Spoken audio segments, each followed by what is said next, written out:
Good morning, ladies and gentlemen, youngins and joys, the Candy Codex, the Rodians, Twi'leks, and Draco Malfoy looking messed up polygons. Characters in Star Wars Galaxy of Heroes. Oh man, I'm trying to get myself live because I'm going to the dentist and I hate the dentist. So in the meantime, we're going to talk about a couple of interesting things before some Imperial dentistry starts fooling around in my Imperial gold mine of a mouth here. We have several things we got to talk about. Omega. God. Omega, one of the funniest characters to come to Star Wars Galaxy of Heroes, as you probably well remember if you were back then. We're going to talk about her Omicron territory battles, how it's going to be very nice for getting the Caddy mission locked down. Relic 10 is coming up again. As you guys may recall, I'll remind you guys, it's still here. I'm surprised they never fixed it, but when you click on a character, you see a very brief glimpse of Relic 10 showing up, and they never fixed it. So it's looking like, especially the Omega Omicron, it seems to hint that there's a Relic 10 coming, and some take it a bit further and speculate. It hints that a Relic 11 is coming, which is, I think, is inevitable. It's the sole gear system for Galaxy of Heroes nowadays. We're also going to talk about some Jabba the Hutt. They added the new exclusive territory battle nodes to Jabba, and I've been getting a lot of questions on my Imperial sense on this web store shenanigans. I actually think this is long overdue. I'll explain why, but I hope they turn this into a more positive thing for the community. So let's get this going. Omega, the high single fire damage queen herself here. Okay. Omega was one of those characters that wasn't really well loved. In my opinion, the best squad for Bad Batch is Hunter, your core 4 clones, and then your Shakti. So Hunter, Tech, Echo, Wrecker, Shakti. The second you put Omega in there, mathematically, the team kind of gets worse, right? I mean, yeah, if you don't have Shakti, I guess it's better than nothing, I suppose, but you don't really need her. She's kind of a weird character, and they sold her as high single fire damage, which she was, and she's a high sustained fire damage.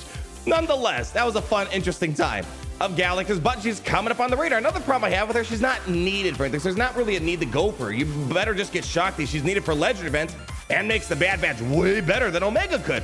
But here's a situation where Omega's gonna really make them better, and I hope it's not just for Kiadi mission shenanigans. So Omega has a new Omicrons here, and it's a part of the squad unique ability which boosts Bad Batch allies in territory battles and should especially help in taking down the pesky Reek. I know we've been having a really hard time with the Reek. I mean, all right, to be fair, I think this is gonna make it like guaranteed win, but Bad Batch were already able to beat the Reek. You know, 501st were able to beat the Reek. Of course, you know, you might get a bad hand dealt to you, and you might have a hard time. I think this is going to solidify it, but I hope it's going to have more use in the future territory battles here.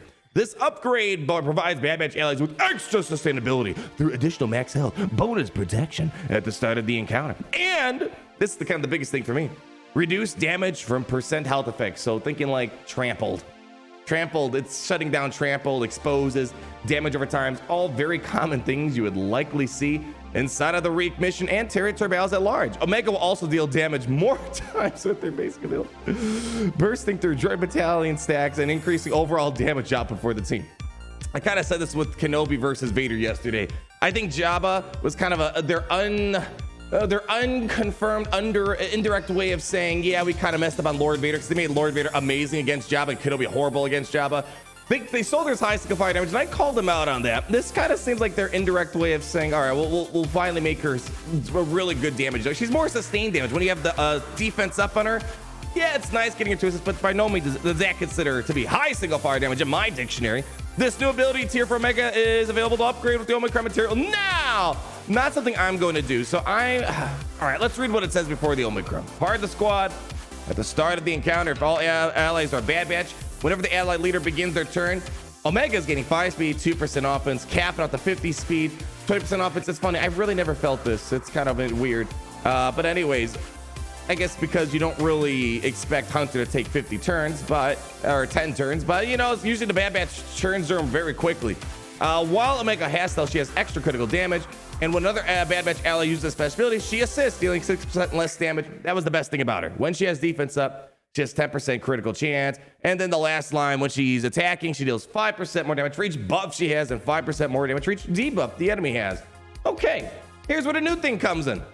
While in territory battles, the Omicron, I wish it was Grand Arena. I would definitely have a lot more appreciation for Omega if this was a Grand Arena, heck, maybe even territories. This maybe would have solidified Bad Batch as a counter to Jabba because thermal detonators wouldn't do anything to them.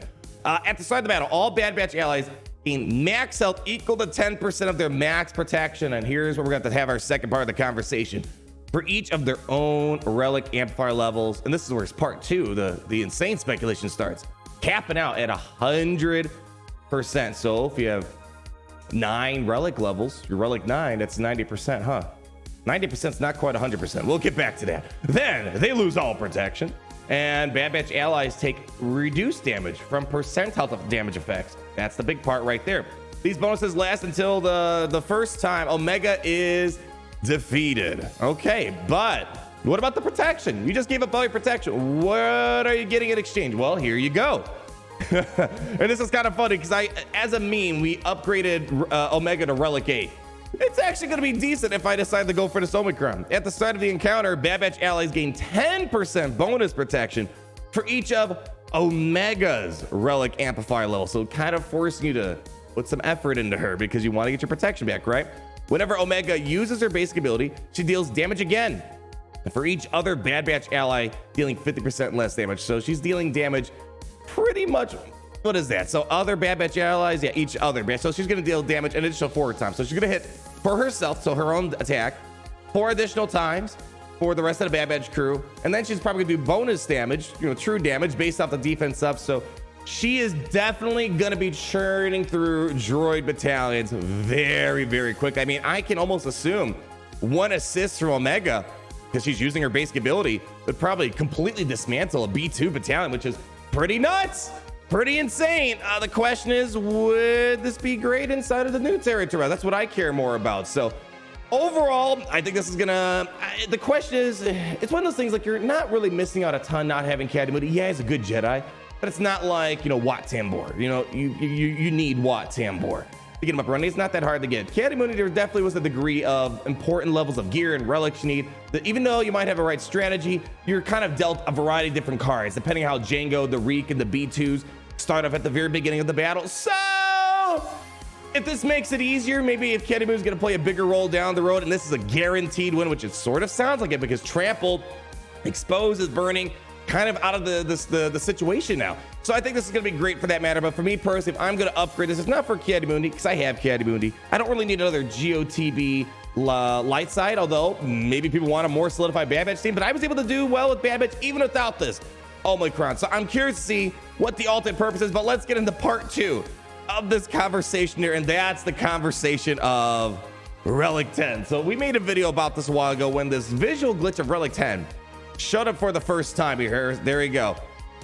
So when you open up your character and they have a relic level, for a very brief second, you'll see this 10 show up here. And let's be honest, it was really a matter of time until CG decided to go ahead and do a relic. And that's their new way of gearing, because the thing about relics, unlike individual gear tiers, relics control kind of an entirety of a gear tier, and sometimes a variety of different gear tiers. That's why we have purple crunches and gold crunches at the same time in a lot of situations. So it's a more advanced, a more expensive way of gearing in Galaxy of Heroes. It would feel like farm scrap upgrade. Sounds like a very great idea. So I think it really was a matter of time. We saw the Relic 10 icon. I have a feeling that probably Relic 10 is going to be maybe tied to the new territory battles around the corner. Otherwise, maybe the other way to look at this, maybe let's take a less speculative approach to all this. Maybe this is just to maybe future-proof it.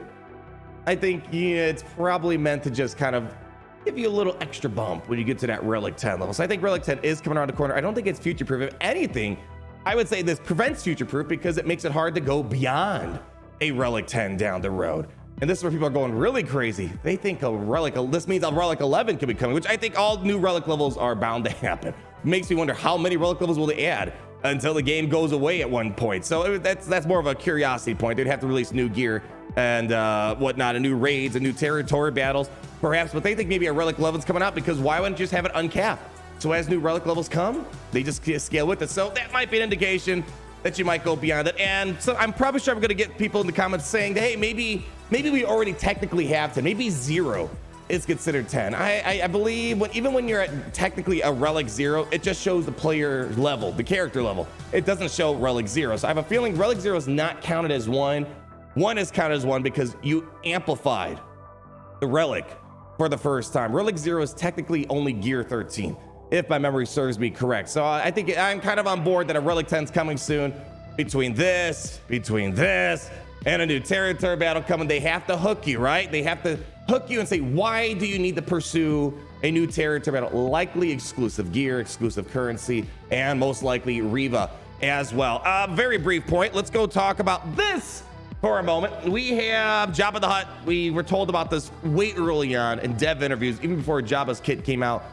He's going to be getting exclusive battles inside of Imperial Retaliation, Separatist Might, new special missions, rewarding guild event token currency.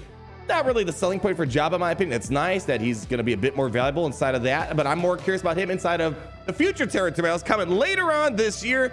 And the other selling points is I think he might be number 2 or number 3. Maybe if you catch him in a good day, he might be arguably one of the best Galactic Legends due to his variety of viability inside the game. But I'm not going to get too carried away right now. So this is nice. It's a little extra added. Plus, we're going after Jabba, getting some extra guild event token currency. So we'll take a look at that when that comes around, the next GOTB cycle. Lastly, this happened the other day. I was gone for a little trip this past week and got to enjoy some beautiful mountains on Analder. And man, what a beautiful time. What a beautiful time indeed that we had. This happened on my way back, and it's not really big news. I think a lot of people are taking this a bit more pessimistically than I think it's meant to be intended. This is pretty much, in my opinion, kind of what stemmed out of the whole Fortnite versus Apple thing. In case you guys don't know, when you're selling a game on Steam, on iOS store, on the Google Play Store, these platforms are getting a cut of the revenue.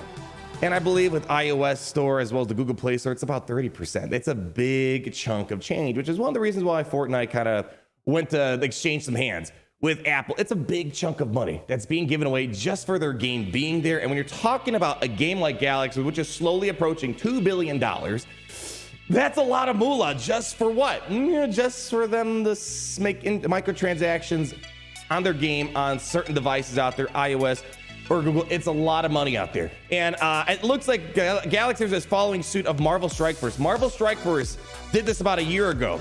And it's kind of a big thing. And the reason why this is important is because it sidesteps that 30% fee or whatever it is. And they can keep a bigger chunk of the revenue. And when we're talking 30% of billions of dollars, that's kind of a lot of money that you're bringing back into your control. And then keep in mind with Galaxy Heroes, you have to cut EA something, Lucasfilm, depending on negotiations, probably about 15-30% of for licensing. So think of all the ways that money gets funneled out.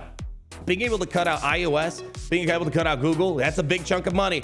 I was really hoping they would create a PC client for Origin, because then they could probably sidestep Google and as well as Apple. They didn't do that. They went for the easier route and just creating a web store here. Now, here's what I'm hoping for. They're saving, I'm just telling you right now, guys, they are saving money doing this. Right now, I believe it's only going to be tested out in the UK. It should be coming available later on. So the web store is only in beta, only available in Great Britain for a short technical test, but we hope to launch it to all players very soon. So you might not be able to do this now, but long story short, you're going to need to connect your email in game, link the email on the web store, then you're going to get access to the web store. What I'm hoping is this: are they going to pass the savings on to us in some way? From what I'm seeing here, probably not. It seems like they're still going to go for their very overpriced packs. So they're going to be pocketing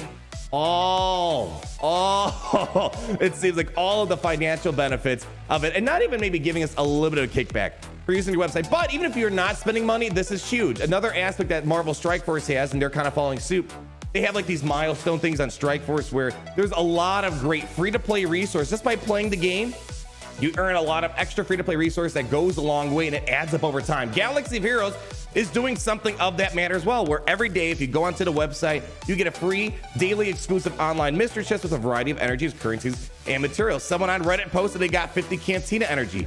That's nice, you know? It's not a game changing, but every little day getting extra Cantina energy just for logging in on a website, it's not like it takes that much extra effort. It's kind of nice. So point I'm getting at here is there is going to be benefit for free-to-play players.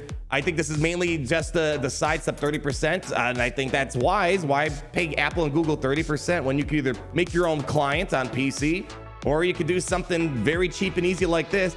I just hope that they give us some reasonable offers or reduce some of the prices. Like Strike Force, they do like a lot of $1 offers, maybe $5 character bundles, or something like that.